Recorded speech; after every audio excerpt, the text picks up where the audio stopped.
Jadi misalnya makannya jam 7, nah, jam 8 kita bergerak, jam 9 bergerak. Nah, udah mulai habis nih gulanya nih, Mhm, ya kan? mhm, mhm, Nah, hati akan membongkar yang tadi jam 7 disimpan tuh yang udah diserap tuh makanannya. mhm, Enggak jam 7 dong, setelah jam 7 ya. mhm. Udah disimpan, dibongkar lagi, dikeluarin.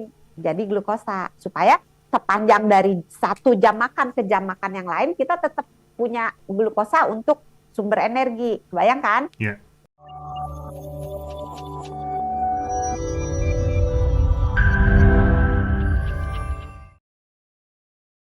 Makanan yang dikonsumsi kalau kelebihan cadangannya disimpan di dalam hati dan juga disimpan di dalam lemak sebagai lemak. Itulah kenapa orang yang kelebihan makan jadi membesar seperti saya. Nah, pertanyaannya, tadi katanya puasa bisa membantu untuk menghancurkan si sel-sel lemaknya, membuka cadangan lemaknya. Gimana caranya, Dok? Nah, jadi balik lagi ke tadi ya. Nah, kalau ketika setelah makan, molekul si glukosanya ini kan banyak di dalam darah ya. Betul. Nah, jadi ketika kita beraktivitas, digunakanlah si glukosa ini sebagai sumber energi. Masuk ke otak untuk berpikir, masuk ke jantung, masuk ke paru-paru untuk melakukan tugasnya, untuk kita Mhm. bergerak dan seterusnya. Nah, dengan berjalannya waktu kan gula yang ada di dalam darah pelan-pelan habis kita pakai kan. Si gula Oke, darahnya ini, si ya, ya, glukosanya ya, ini. ya. Nah, kemudian si hati akan mengeluarkan sebagian dari yang tadi disimpan. Jadi misalnya makannya jam 7, nah, jam 8 kita bergerak, jam 9 bergerak. Nah, udah mulai habis nih gulanya nih, Mhm, ya kan? mhm, mhm, Nah, hati akan membongkar yang tadi jam 7 disimpan tuh yang udah diserap tuh makanannya. mhm, Enggak jam 7 dong, setelah jam 7 ya. mhm. Udah disimpan, dibongkar lagi, dikeluarin. Jadi glukosa. Supaya sepanjang dari 1 jam makan ke jam makan yang lain, kita tetap punya glukosa untuk sumber energi. Bayangkan? Ya.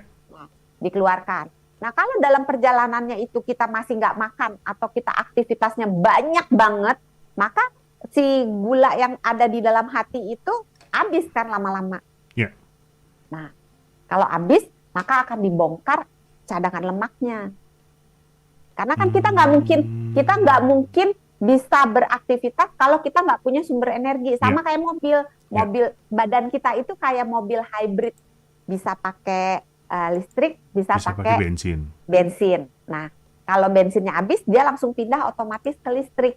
Jadi badan kita juga gitu. Oke. Kalau sumber energi yang berasal dari gula, dari karbohidrat, dari glukosa itu sudah habis, dia akan switch otomatis ke pembakaran lemak. Jadi lemaknya akan diambil untuk dibakar sebagai sumber energi. Kebayang ya? Mhm, mhm, mhm. Nah, kalau kita makannya banyak banget yang mengandung glukosa, banyak banget karbohidratnya, uh, dan kita dalam perjalanan dari satu waktu makan ke waktu makan yang lain kita kaum rebahan, Mhm. maka glukosa yang ada nggak habis-habis. Oke. Kalau glukosa yang ada di dalam kita ini, baik yang ada di dalam darah maupun yang disimpan di hati dalam Mhm, penyimpanan sementara dalam tanda kutip, mhm. belum dipakai, maka si lemak ini nggak akan dibongkar. Oke. Maka berapa jam kita berpuasa sebetulnya sifatnya individual karena tergantung kamu kaum rebahan atau bukan, kamu kaum pemakan apa.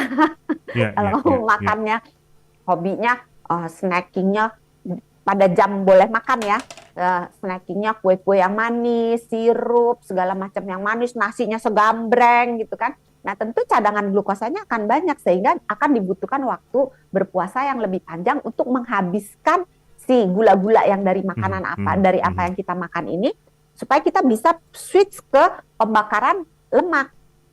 Kebayang ya? Ya, ya, ya, ya, ya. Nah, jadi itu sebabnya saya sulit menjawab berapa jam sih waktu yang idealnya buat seseorang untuk mulai membakar lemak karena itu sifatnya personal tergantung dari lo makannya berapa banyak karbohidratnya. Mhm, Terus mhm, apa aja yang lo lakukan mhm, sepanjang dari satu waktu makan ke waktu makan berikutnya. Jadi mhm, mhm. ketika masa berpuasanya ngapain aja, ketika masa boleh makannya ngapain aja. Kebayang?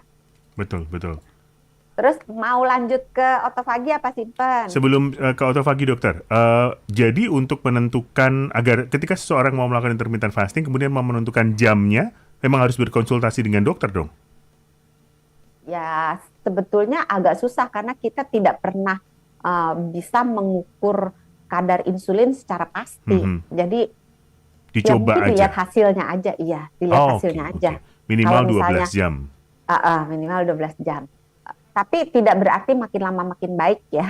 Kadang-kadang orang kan pikir, oh kalau Iya, gitu iya, kita iya. selama-lamanya gitu. Heeh. Nanti Oh, enggak juga? karena ya enggak juga. Ya memang sih ada batasan di mana seseorang itu berbahaya gitu. Biasanya tuh sekitar 40 jam itu Ya enggak masih dianggap dong, enggak terus 40 jam puasa. maksimalnya ya. Iya, nggak makan ya, Heeh, kalau heeh, minum heeh. boleh ya. Itu 40 jam. Tapi saya Aduh. tidak mengatakan bahwa itu aman karena terus terang saya belum saya cari gitu berapa jam sih batas yang sebenarnya orang tuh masih boleh Mhm. eh, berpuasa tanpa makanan yang masih aman gitu. Karena jawabannya Ya, berbeda-beda, ada ya. yang mengatakan 36 jam, ada yang mengatakan 40 jam, ada yang Mhm. mengatakan 44 jam. Jadi sejujurnya saya tidak tahu pasti. Oke, oke.